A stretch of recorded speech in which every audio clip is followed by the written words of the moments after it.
So this discussion covers the concept of placenta previa. Placenta previa, as we all know, is a third trimester bleeding. This condition happens, class, when the placenta, instead of attaching itself at the upper portion of the uterus, no, instead of normally implanting at the higher or upper portions of the uterus, what happens in placenta previa is naa siya sa ubos. Okay? So again, placenta previa is the low implantation of the placenta at the uterus. So to recall, how does this actually happen, class? So to illustrate, this is your fallopian tube.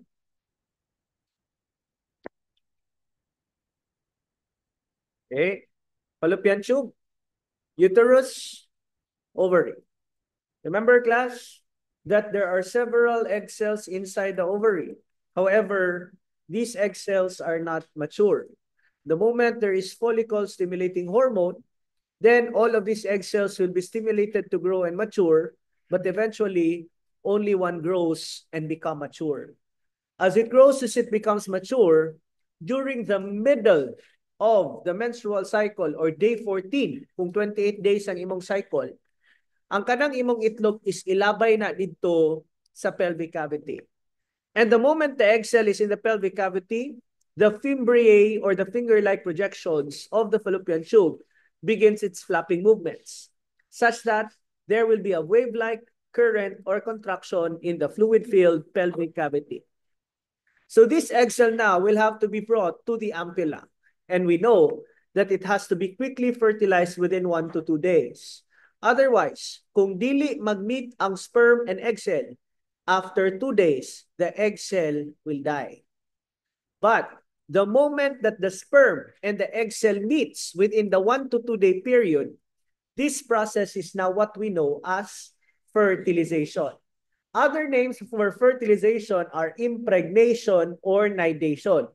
And this actually happens at the ampulla or outer third of the fallopian tube. The moment there is fertilization, the product or structure that is formed is what we call the zygote. So here you have the zygote. But the zygote, class, will continue to grow.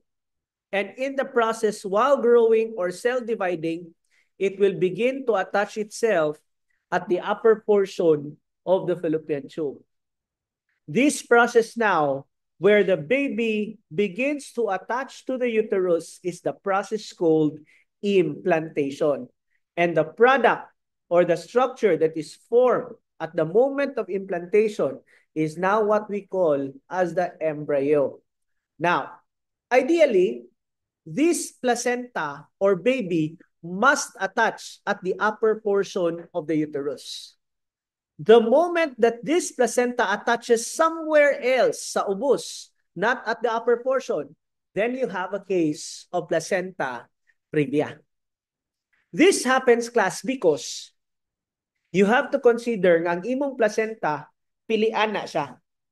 Mamili na siya og structure nga hamis, structure nga walay garas, structure nga flawless. What do I mean? If, for example, this is your uterus, mama na mabdos.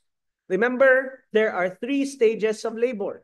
The first stage, dilatation and effacement. Muabli ang puwerta. Number 2, fetal stage. Mugawas ang bata. Number 3, placental stage. Mo separate and then mugawas ang imuhang placenta. So there will be separation before the placenta is delivered. So let's say, mama, magdos the first time. So ni-attach ang imong placenta na adinha sa tunga. Pagpanganak na ni mama the first time, mo separate ang placenta, i-deliver ang placenta. So what happens now? Kani nga area sa imuhang uterus is already garas or rugged. It's already scratched. Dili na siya flawless. So when the mother becomes pregnant again the second time, definitely, ang imong mama, ang placenta sa imong mama, dili na mo pilit dito sa napilitan na. So it will find another area. So ariba siya, for example, sa second pregnancy. Inig-detach, deliver, so this becomes a rugged portion. Here comes a third pregnancy. Definitely, dili siya diri. Definitely, dili sad siya diri. So asa man siya? Most likely, aray kospikas. Because flawless pa man na diha dapita. But kung manganak na si mama, this becomes detached, the placenta becomes detached, and the placenta becomes delivered again. So the placenta is delivered. So this area becomes rugged. If the mama becomes pregnant again the fourth time, definitely si mama dili siya diri kay garas. Dili siya diri kay garas. Dili sad siya diri kay garas. So I have no choice. Kung ako si placenta, I have no more choice but to look for an exchange surface. Asa man ko mangita og exchange surface na ana diri sa ubos. That's why you have placenta previa. Placenta previa di class happens most commonly when the mother has had previous deliveries. Kani nga case, ikaupat na niyang panganak. So one of the most common cause of placenta previa is when a mama already has several deliveries. So we call it multiparous women. So one common cause of placenta previa is number 1, multiparous, kadaghan na nag-deliver og anak. Number 2, it could also be a history of prior abortions. Nga naman class, unsa may naa akong na-abort ang bata? What is it that we do when the abortion is incomplete? Di ba we do dilatation and curettage? Unsay buhaton sa dilatation and curettage? Di ba kuskuso nato ang matris? So when you kuskus the inner lining, is it an ideal surface for the placenta to attach? Of course not. So the placenta will then look somewhere else. The placenta will then look for the so-called exchange surface. So you have multiparity, you have history of abortion, or you can have mothers who has twin babies. Ngano man kung twins? Kay kung twins manggod class, ug ang usa ka inunlan naa sa ibabaw, asa man ang usa ka inunlan? Ari na lang siya sa ubos. Ma-adjust na lang siya. Okay? So, this happens, class, when the kind of multiple pregnancy is fraternal or dizygotic. Kay kung fraternal gani or dizygotic, duha man imong inunlan.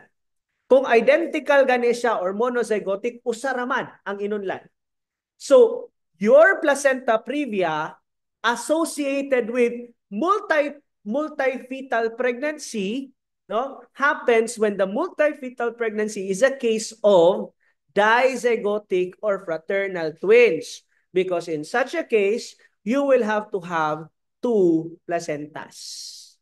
Okay? So the causes of placenta previa are, you have here, advanced maternal age could be 1, multi-fetal pregnancy, increased parity or multiple parity, and a history of past uterine curettage. So these are your causes.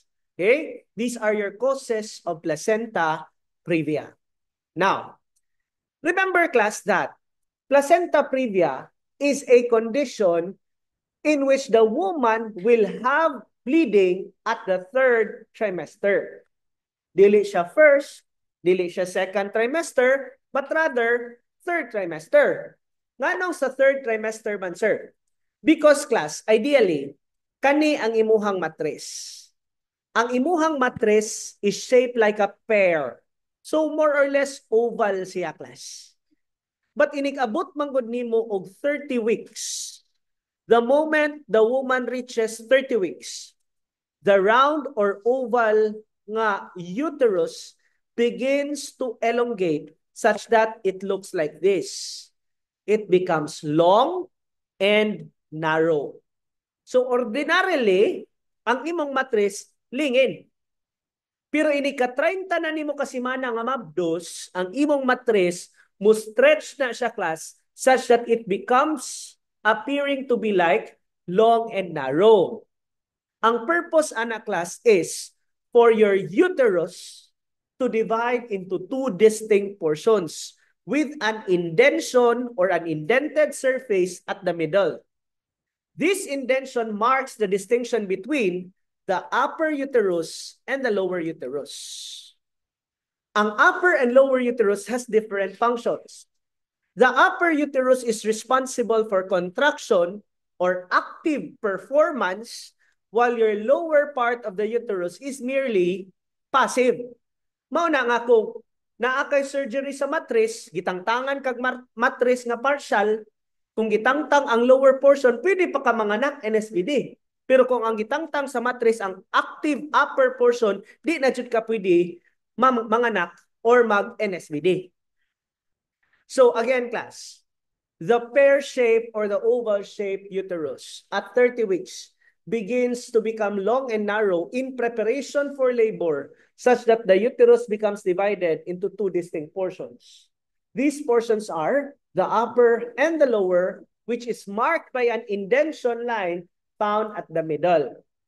This indentation line found at the middle is what we call as the physiologic retraction ring.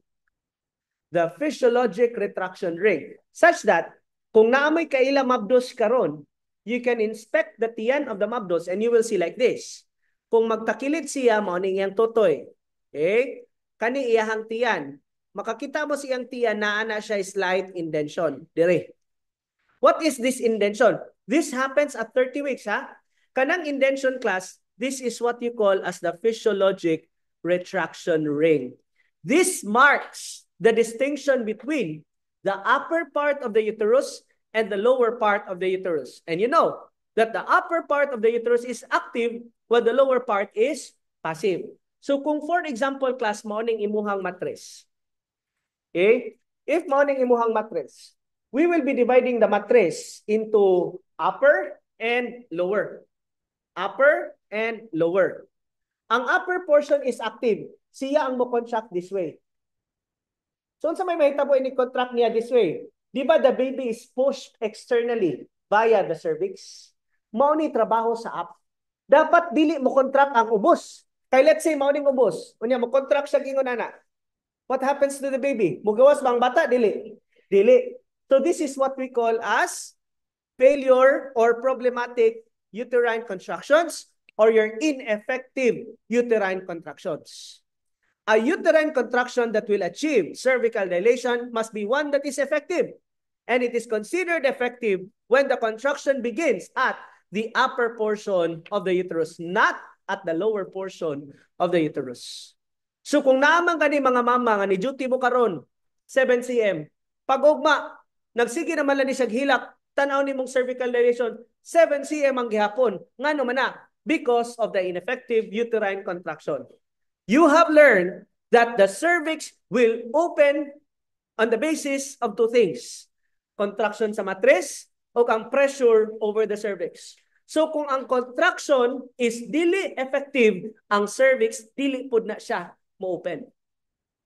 So class again, at 30 weeks, the oval uterus will split into two distinct portions, upper and lower, marked by an indentation line called as your physiologic retraction ring. Inyo ang bantayan, class. Kay, kung namoy pasyente nga ingon ani, class, nagtakilid, no? Totoy. Iyan. Kita mo siyahang retraction ring. Grabe ra, di ba? I-compare nimo ang normal o ang dili normal. Kani siya, class, grabe ra. Unsa may pasabot ani, padong namubuto ang imuhang mattress. This is no longer physiologic, but rather we call it as the pathologic retraction ring. This is more commonly known as your bundles ring.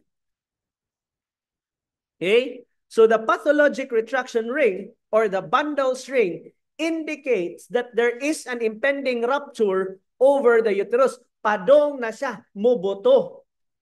Nya kung ikaw ang duties nga nurse, ikaw may liable ana nganong nibuto ng iyahang mattress. So pagkakita nimo ani unsa may buhaton sa nurse, kinahanglan mo report dayon sa doktor aron ang doktor makaresita og tambal para mowagtang ang imuhang bundles ring.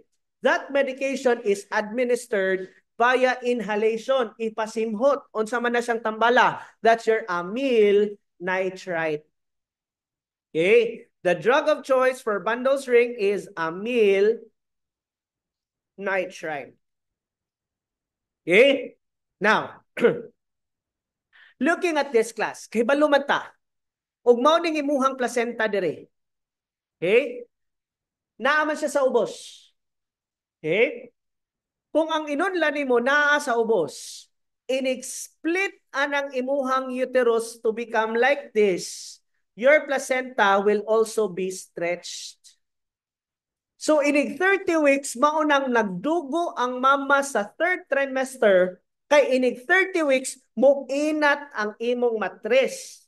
And while mag-inat ang imong matris, kung naa din ha ang imong inunlan kay nagpaubos man siya, mainat sad siya at the same time. And while you stretch it out, you can just imagine how blood vessels are torn apart. That's why bleeding is very immediate. Bleeding is ora mismo, makita ni mo dayon. That's why the bleeding there is bright red because the blood is fresh. So the kind of bleeding in patients with placenta previa is one that is bright red or fresh blood bleeding because immediate man ang pagdugo. Makita man nimo siya dayon. And this is painless. So I want you to always remember, class, that in the case of placenta previa, the bleeding is painless and bright red. Nganong inig third trimester kay dinha naman na siya mabungkag, inig-inat sa imong matris, which happens at 30 weeks. Okay? Now, when we speak of placenta previa, there are 4 different kinds. Okay? The kind of placenta previa depends on how much it occludes the cervix. Kaning lingin nga akong gidrawing class is the uterus and this is your cervix. So the kind of placenta previa depends upon the degree it occludes your cervix. Such that if the placenta is naa sa ubos nga naalihan ang tibuok cervix, you call that as the total placenta previa. Pero kung naa siya sa ubos pero wala niya totally gialihan ang imong cervix, dili siya total. But rather, it is merely partial. So partially lang iyahang giali. Sometimes also, class, wala gid siya ni ali, bisag partial man lang. Pero duol na gyud kaayo siya sa cervix. Wa siya ni ali ha, naa lang siya sa kilid sa imuhang cervix. That's why, since it is found only at the margins of the cervix, we call it as marginal. So take note ha, ang total, totally gialihan. Ang partial, only some parts ang naalihan. Ang marginal, wag yun siya naalihan. But it is found close to the margins or borders of the cervix. And sometimes also, class, naa siya sa ubos. Pero layo sad siya sa cervix. Okay? So naa siya diri, for example. In this case, dili siya dool sa cervix, pero naa siya sa ubos,